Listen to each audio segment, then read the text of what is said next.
Let's see what's going on here. Five of Pentacles, the underlying energy. Okay, this is not feeling like you don't have enough, right? There might have been a rejection of some kind, something that you were going for, and it's the poverty card. Emotional poverty, financial poverty, whatever it is, you just don't feel like you have enough. We're going into this week, there might be kind of that kind of scarcity and thinking like, what the hell do I actually have? What the kind of thing that I think a lot of people don't say about the Five of Pentacles is that help is available. Help is available there, but sometimes we reject it because maybe there's like a price tag attached to it, right? You know, someone says that they'll help us, but then we're going to be like indebted to them for the rest of our lives. We have to kind of give them our firstborn child or something. It's that kind of an energy sometimes. So there can be help available, but we just say, no, I'd rather do it alone. I'd rather go on my own. And that's where the rejection is. You reject the help, but there usually is some form of rejection here. Now, it's a general reading, so it can go both ways. Maybe you've rejected someone. It's interesting to me that the sun is the focus, because that's why I'm kind of harping on about the rejection of help, because you seem to see the potential in something. You seem to see the potential for great happiness in a situation. Now, it might be that you have a plan for a business or for a relationship or whatever, but it's like, I don't have the money yet, or I don't have the support yet. But whatever it is, I don't think you're willing to compromise on it. That's what the whole sun thing. There is this kind of level of optimism that comes in with the sun, which is pretty remarkable here with 2 5s sat on either side of it. So we've looked at the Five of Pentacles. Now we have the Five of Swords coming up as the pastor foundation. Remember, this is last week, last month, last year. It doesn't matter. It's the fact that it leads to where we are right now. And the Five of Swords, it's an argument, right? It's conflict. It's someone who's willing to do whatever it takes to get what they want. But it's usually seen as an empty victory because no one clearly wins here. But, you know, sometimes we're happy to pay the price for it.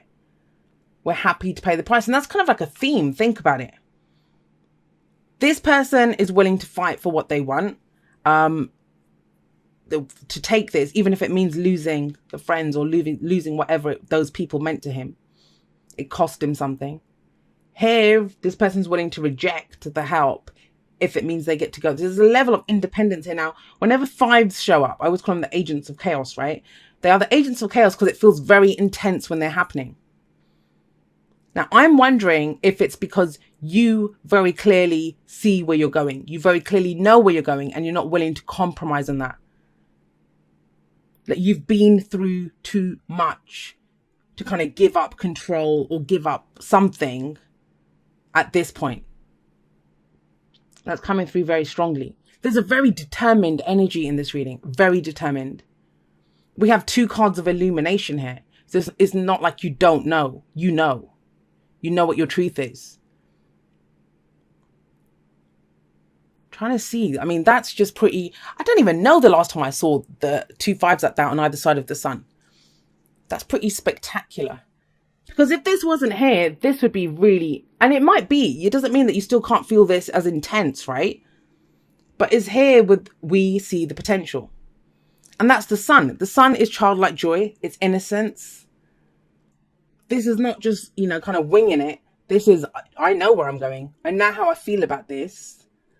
When the sun shines, it reveals everything to us. You know, nothing is hidden. No effort is required to see what's there. That's how we see the potential. And that's how you know where you're going. Your focus, you're kind of like, your focus is directly, your blinkers on, screw this stuff that's happening on the sides. I know where I'm going. And you know, you do, because we have the Ace of Wands sat right underneath that, but I'll get to that in just a moment. Now, where does all of this lead? Well, we have the Knight of Swords coming up in the present. Like I said, that's your energy. That's air energy, Gemini, Libra, Aquarius. But the thing with the Knight of Swords is he knows his truth. He knows what his truth is. And he's willing to act, and it's very spontaneous energy. He comes charging in out of nowhere, kind of blurts out his truth. So just going to say this, Gemini, you guys might be unleashing your truth on a few people. And it's not always the most pleasant of truths. It is the truth. It is the truth, but it's not always the most pleasant. I mean, it could be with the Five of Pentacles here. If someone's trying to offer you something and you're like, well, I don't need it. You know, I'm fine on my own. I'll take care of it. I'll do it myself. Because you know there's strings attached. That's what I was trying to say before. Price tag. Strings attached to whatever the help is or the offer is. Now, for others of you, I'll just say this because it can be flipped, right? It might be that you're in this situation and somebody else comes in, because the Knight of Swords can come in from anywhere. And that's someone that you kind of, it doesn't mean that they're an air sign. They might have those kind of qualities. They come in and speak some truth to you. And the fact that it's swords coming up, Knight of Swords, you kind of connect to them. They're on your wavelength. This is someone that you can understand. But I think this, for most of you, this is you. You acting on your truth, speaking your truth, fighting for your truth, fighting for your beliefs. There's a very strong core belief here. Like, you cannot be budged from this. A very kind of resolute, very stubborn energy. Even though we don't have cards like the Emperor and stuff coming out, there's that kind of determination.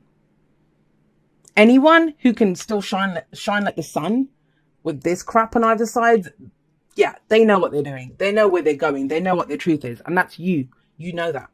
So where does this lead? If you speak your truth, act on your truth, go fight for your truth, what comes in? The Ace of Wands. Now, this is the beginning of something new. Aces are, yes, the opportunities that come in. And the Ace of Wands in particular, it can be a new project, a new creative venture, something that gets you really passionate, excited, and enthusiastic. It can be the second chance in a situation as well. It doesn't always have to be a brand new situation. But it's kind of like the fire comes back in, and you bring the fire, Gemini. You bring the fire. I see you guys doing it because you're the one that's blazing this kind of trail down the middle. Look at the colors here. You can see it. This all looks kind of drab apart from the moon there, but you know, kind of drab and grey and dark and stuff. And you're like, no, I know this. You're kind of lighting up the way. And you may get people telling you that, you know, you have no idea what you're doing, Gemini, but you do. Maybe that's why you have to speak your truth. Just tell people to shut up. I've gone through too much to stop now. Like, this changes a person when they go through that, especially if you're the one that was left without the swords. If someone did this to you, you're not ready for it to happen again. You're not ready for it to happen again. But remember, it's general. So if you did this to someone, that could be someone else speaking their truth now. But whatever comes out of this, I think for you, it works out really well because it's being lit up with all this energy down the middle. What's the advice? The advice is the Moon card. Now, the Moon card itself is also a card of illumination. But whereas the sun illuminates everything and it makes us happy and we can see the potential, we see the path ahead, the Moon's the opposite. Everything's in shadow when the Moon shows up. We can see part of the pathway, but we can't see all of it. Now, the bits that we can't see, that's the shadows. What's in the shadows? Well, our fears and our doubts tell us what's in the shadows. So I don't think there are actually any kind of literal shadows. The Moon card here, it's about, I think for you, it's about, can you walk this path in faith? And even if there are shadows, think about it. The sun's already shining here. It's illuminating everything. But you still, what's the doubt? Is it this? Is it because you're worried this will happen again? And I think the advice coming up with as the Moon is trying to get you to, it's all well and good kind of fighting for what you believe in, starting something new, having passion, having excitement, having creativity, all of that.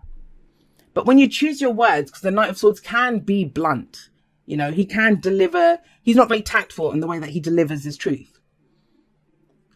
Are you doing it from fear of that this will happen again? It's like, I don't want that to happen again. If it's a new situation or a new person that you're dealing with and you kind of unleash all that on them because someone else did that to you. And the Moon could be telling you that. It's saying, you know, trust your intuition on this, that they're not the same person. As long as you're kind of resolute and you stick to your truth, speak from your place of truth, you don't have to cut other people with your words. I kind of get that with the Moon here. I'm going to pull a clarifier though for the Moon. Let's see. So this is very intuitive energy. She's very intuitive. She comes from her heart space. And I think that's what it is. It's kind of asking you to kind of be a little softer in your approach, because that's the advice. It's all great. It's all good. Please do fight for your truth. You know, go for this. But if we're doing it because we've been rejected, you know, we see a path forward, and it's about being considerate. You know, you can speak your truth. You can say it in a million different ways, but you don't have to be harsh with it. You know, it's about being a little bit considerate in the way that you deliver the truth. She is kind, she is caring, she's nurturing, but she knows what her cup is worth. She knows what it's worth. So she's just not going to just hand it over to anyone, and trust in yourself that you're not just going to hand over your cup whether that's the cup of love, friendship, whatever, you know, wherever you're coming from emotionally. Because we have some very logical energy here, right? Very head-oriented energy. We have passion, creativity all in the middle. But you still have some fears and doubts. And that's normal if you've been through the Five of Swords energy. So if you're dealing with someone new in a new situation, you know, it's about doing it with grace. Coming from a heart space. It may not be that person's fault. It won't be. If it's a new person, it's not their fault. Whatever was done to you in the past, right? Spiritual connection. This relationship has a connection that goes beyond this lifetime. And receive with love and appreciation. Receiving something lovingly from others is a way of showing love. Now, that might be it, right? That you're all on this kind of, I'm going to do this. I know where I'm going. I know what my potential is. I'm going to speak my truth. I'm going to do this. Then there's a spanner in the works. This may be that there's a connection with someone here. And that's what keeps you going, maybe. Even though there's crap all around you with this Five of Pentacles, Five of Swords energy surrounding the sun. Is that what's keeping you optimistic? Is that what's keeping you seeing the potential? Because you know you have this connection with someone. But maybe it throws you that, you know, you are so determined to be on this solo path and go forward and do what you want. And maybe the Queen of Cups is someone else that comes in. And that's what kind of throws you a little bit. You're confused by this. It may be that you say something to someone and you're expecting them to kind of retaliate and argue, because that's what used to happen in the past, right? There was an argument here and it's different now. You know, instead you meet a Queen of Cups type energy. And that's how there's this beautiful new beginning that comes in here. I love this reading, Gemini. It's so interesting. Yeah, a change in the wind. Now, a change in the wind, it is, you know, when we can sense something's about to shift, something is about to change. And whether that's because, you know, you believe that with that the sun showing up here, it's going to change. Or if you're going through this and the moon's that, oh my God, are things going to change? It is a little bit like the Tower card, but you kind of know it's going to happen. That's what a change in the wind is. And that's not necessarily a bad thing. Even if you can sense a storm coming, even if you can feel something like that coming in, it never lasts, right? And it kind of feels like it kind of clears the air. You know, after a good rain where it kind of cleanses the world almost and it washes everything away. There's a shift coming in, you know, if you've been braced for impact, if you've been fighting for something, you've had kind of eyes forward, centered, focused on where you're going. You've taken all the steps, said everything you need to, and you're starting something new. Things are changing. Things are changing. And, you know, I'll say hats off to those of you that this message resonates with, because it's almost like you've kept going despite this. Like you've just not looked left, not looked right. You've just kept going forward. The sun is guiding me. I'm going to follow the sun. And like I said, for some of you, it's some connection that's kept you going.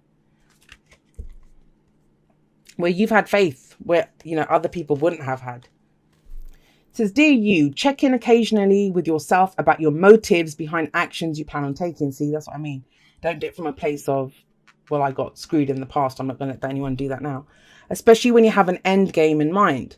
Is the source of your motivation desire or entitlement? Maybe you're drawn to a certain path because you think it will bring you a feeling related to the outcome you seek, like safety or wholeness. Know that you will see a reflection in the outer world of the motive that drives you forward. Do you need a motive? Can you simply be pulled in the direction your soul calls you toward joy, discovery, growth, or adventure? This is adventure, right? Participating in something compelling and meaningful without trying to define it. If you can step forward, surrender to whatever spirit has in store for you, you'll be amazed at how things turn out. Check your motives and hand them over to spirit. Everybody here wants the best for you. Life loves you more than you know. So there is that. I got a little bit of that here. And maybe that's the moon. That's trusting your intuition and the softer side, right? That you don't have to just cut someone down. No matter what, it's about showing grace under fire. And I think you have done already. It's about going forward with that. And especially not, I'm just going to say this and it might just be for one person, or maybe you're dealing with someone like this. There's a kind of sense of like vengeance here. If this was done before, I'm going to go fight for this and have vengeance. But this is not about that. This guy doesn't fight to kind of show someone else. He does it just to fight for his ideals, for his beliefs and stuff. It's not about cutting down anyone else. It's all about what his own thoughts and ideas are. He fights for himself, for his king, for his whatever, his beliefs. So I would just be very mindful of that, because otherwise, you know, it's amazing energy. Focus on this in the middle, and you have been. That's the whole point of this. You have been focusing on this kind of trail, the trail that you're blazing down the middle of your reading.